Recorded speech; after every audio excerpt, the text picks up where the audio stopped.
Le changement ne vient que quand tu sais ce que tu veux dans ta vie. Quand tu sais ce que tu veux dans ta vie, c'est là où tu commences un nouveau départ. Ton avenir est garanti. Ton avenir devient une certitude parce que les choses que tu vas faire ou les choses que tu auras en train de faire, ce sont des choses que toi tu as désiré dans ta vie. Beaucoup de gens échouent, comme je disais. Ils tournent en rond. Ils sont instables. Ils font des choses parce qu'ils ne savent pas ce qu'ils veulent réellement dans la vie. Parce que si tu sais ce que tu veux dans ta vie, même quand tu vas échouer, tu auras le temps de comprendre, oui, j'ai échoué parce que ça, je n'ai pas fait ça, c'est là bien. Mais mon objectif, c'est ça. Quand tu sais ce que tu veux dans ta vie, ça t'aide à t'orienter. Ça te donne une direction, ça te donne une orientation, ça te donne un chemin à suivre. C'est-à-dire, tu ne feras pas les choses vaille que vaille. Même quand tu vas te réveiller, tu sais, je me réveille parce que j'ai les objectifs à atteindre dans ma vie. La première des choses que tu dois savoir, ce que tu veux. Alléluia. Ce que tu veux, c'est ce qui t'aidera à arriver là où tu veux aller. Le fait de savoir ce que tu veux dans la vie, comme je te disais, te donnera une direction, une voie, un chemin à suivre et une orientation. Et lorsque tu découvres ce que tu veux dans ta vie, mon bien-aimé, tu deviens instoppable. Personne ne pourra te stopper parce que tu sais ce que tu veux dans la vie. Même quand les difficultés vont s'élever, même quand les positions vont s'élever, tu ne vas pas les regarder comme des obstacles, mais tu vas regarder tous ces problèmes comme des escaliers qui vont t'amener vers ton objectif. Parce que tu sais ce que tu veux. Et cela te fera un homme instoppable devant toute situation. Nous nous décourageons, nous reculons en arrière à chaque fois qu'il y a une barrière, à chaque fois qu'il y a un embûche. Pourquoi? Parce que nous ne savons pas ce que nous voulons. Ce que nous devons comprendre, que chacun de nous a été créé pour un. Nous devons comprendre cela, que ce soit toi, que ce soit moi. Dieu nous a créés pour un but, avec aussi un potentiel. Quand Dieu te donne un but, il te donne aussi ce potentiel pour accomplir ce but. Dieu ne te créera pas simplement en te donnant un but. Il doit te donner aussi la capacité pour accomplir ce but-là. Ça peut être un don, ça peut être un talent, selon l'objectif ou le but que le Seigneur a tracé pour ta vie. C'est-à-dire, Dieu nous a créés avec un but. C'est à toi, c'est à moi de connaître le but de notre vie. Et quand nous connaissons le but de notre vie, c'est là où Dieu nous révèle le potentiel qui va nous aider à accomplir notre vie. Votre vie est le choix la plus importante à découvrir par vous-même. Personne ne vous aidera à découvrir votre but. Tu es la seule personne, à part le Saint-Esprit qui te viendra en aide par la prière, par la méditation de la parole, pour découvrir le but de ton existence. Pasteur Matou ne peut pas me révéler le but de ma vie. Parce qu'il n'est pas mon créateur, ce n'est pas lui qui m'a créé. Mais si je viens à lui avec une pensée, avec un projet, il pourra comprendre que non, le but qu'elle va atteindre, c'est de devenir quelqu'un plus tard. Alors, là, il peut m'aider. Mais pour faire la démarche, pour commencer, pour arriver, il ne peut que me donner les conseils. Mais c'est à moi de travailler pour arriver là où je vais arriver. C'est-à-dire, ton but, tu es le seul à l'accomplir. Ton but, tu es le seul à travailler là-dessus. Ton but, tu es le seul à comprendre cela et à comprendre les potentiels que Dieu t'a donnés pour accomplir ta mission. Votre vision est l'image de là où vous voulez aller. La vision est l'image. Chacun de nous a une image de ce qu'il va devenir plus tard. Alléluia. Il y a des gens qui ont l'image de devenir pasteur. Il y a d'autres qui ont l'image de devenir de ministre. Il y a d'autres qui ont l'image de devenir de femme au foyer.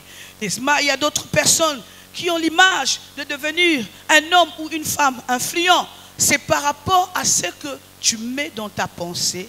C'est ce qui crée ta vision. La vision révèle simplement l'image de ce que tu veux être. C'est la vision qui va t'aider là où tu dois aller. Votre vision est l'image de là où vous voulez aller. En fait, l'imagination, quand elle rentre dans ton esprit ou bien dans ta pensée, elle devient tes pieds. C'est celle qui va te diriger, c'est celle qui va t'orienter, c'est celle qui va te montrer la voie par rapport à la direction où tu veux aller. C'est-à-dire l'imagination devient le pied de ta vision. Si vous savez où vous voulez aller, vous êtes déjà arrivé. Si par exemple je suis ici en Ngiringiri, je dois partir à Bandal, je sais que je dois prendre un transport à partir d'ici pour aller à Bandal. C'est-à-dire, je suis déjà arrivé. Parce que j'ai ça dans mon imagination.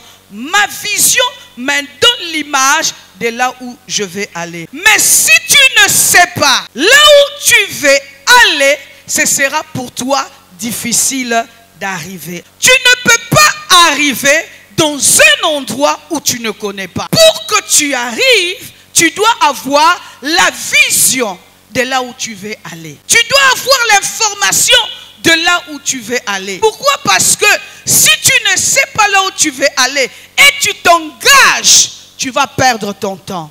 Et la vision est celle qui te permet à ne pas perdre ton temps. La vision est la chose qui te permet à te montrer le chemin de là où tu veux aller. C'est pour cela, la Bible dit, un peuple qui n'a pas de vision, c'est un peuple qui périt. Pourquoi? Parce que c'est la vision qui conduit la personne.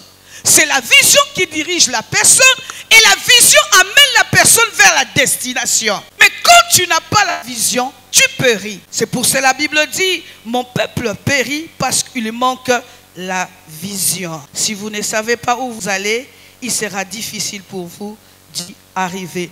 Tout dépend de ce que vous voulez dans votre vision. Votre vision doit être détaillée par les objectifs. La vision, pour qu'elle puisse s'accomplir, doit être détaillée par des objectifs. J'arrive. La vision entraîne aussi les objectifs. Il entraîne aussi des tâches quotidiennes. C'est-à-dire, quand tu as une vision, tu as un objectif. C'est-à-dire que pour que cet objectif puisse atteindre cela, c'est-à-dire tu dois travailler ta vision pour atteindre tes objectifs. C'est bon d'avoir une vision, mais si tu ne me dis pas tes objectifs, si tu ne me dis pas le programme de ta vision, tu n'es pas arrivé. Ce n'est qu'une vision, une imagination qui est dans ta tête. Mais la manière de révéler ta vision, c'est le détail et l'objectif que tu es en train de travailler quotidiennement dans ta vie, c'est ce qui t'amènera vers ta vision. C'est-à-dire, une vision qui n'a pas d'objectif, ce n'est pas une vision. Et la plupart du temps, nous les chrétiens, nous sommes paresseux. Nous sommes paresseux. Nous aimons la vie de subitement, tout à coup. Une vie sans provision, une vie d'improvisation. Or, un enfant de Dieu qui a l'esprit de Dieu doit être comme Dieu. Quand Dieu a voulu créer le monde, il a d'abord fait un plan. Il a d'abord fait un projet. Il a d'abord établi des choses. Il a planifié des choses. Quand il a commencé à établir, après il a commencé à faire quoi? À travailler pour cela. Quand tu ne travailles pas pour ta vision, tu ne pourras pas avoir l'accomplissement. Et pour que tu puisses avoir l'accomplissement dans ta vision, il faut avoir des objectifs. Et la tâche quotidienne est la chose qui va t'aider à atteindre ta vision. Qu'est-ce que tu fais de ta journée? Qu'est-ce que tu fais de tes semaines, de tes mois? Aujourd'hui, par rapport à la vision que tu as pour ta vie, c'est la question que ce soir je viens te poser. Qu'est-ce que tu as fait de cette journée par rapport aux objectifs que tu as dressés dans ta vie? Chaque jour compte pour atteindre une vision. Chaque jour compte pour qu'un objectif puisse s'accomplir. Même si tu échoues, c'est la fin du programme de ton objectif. Ne te décourage pas parce que tu as échoué. Tu n'es pas la première personne à échouer. Je peux te choquer ce soir. Je peux te dire, Dieu est la première personne qui avait échoué dans son programme. Dans les plans qu'il avait fait, il avait échoué. Mais il n'avait pas échoué dans ses objectifs. Les plans peuvent changer, mais les objectifs restent les mêmes. Quand il a créé l'homme, dans le programme de l'homme, l'homme devait garder, l'homme devait dominer. Mais l'homme n'a pas pu atteindre sa cible. C'était le programme de Dieu. C'était le plan de Dieu. L'objectif que l'homme devait dominer. Mais à un moment, comme la voie de Dieu, l'homme a échoué. Mais ce n'était pas le programme de l'homme, c'était le programme de Dieu. C'est-à-dire que c'est Dieu qui avait échoué. Mais Dieu a préparé un autre plan. Le plan de la rédemption qui a fait sortir que Jésus-Christ devait venir réparer les choses que l'homme avait perdues dans le jardin. C'est-à-dire qu'il avait simplement changé les plans, mais l'objectif de la domination était resté la même. C'est-à-dire, ne te décourage pas. Quand tu perds des plans et que les plans que tu as faits, tu as planifiés, ne marchent pas. Mais toi, regarde ton objectif. Ce soir, je veux t'encourager à ne pas regarder l'échec d'hier. Mais ce soir, je veux t'encourager à regarder à ton objectif. Car la Bible dit, tant qu'il y a la vie, il y a encore de l'espérance. Si tu vis, tu respires. Tu dois espérer que demain sera meilleur parce que Dieu a formé pour toi les plans de paix et non de malheur.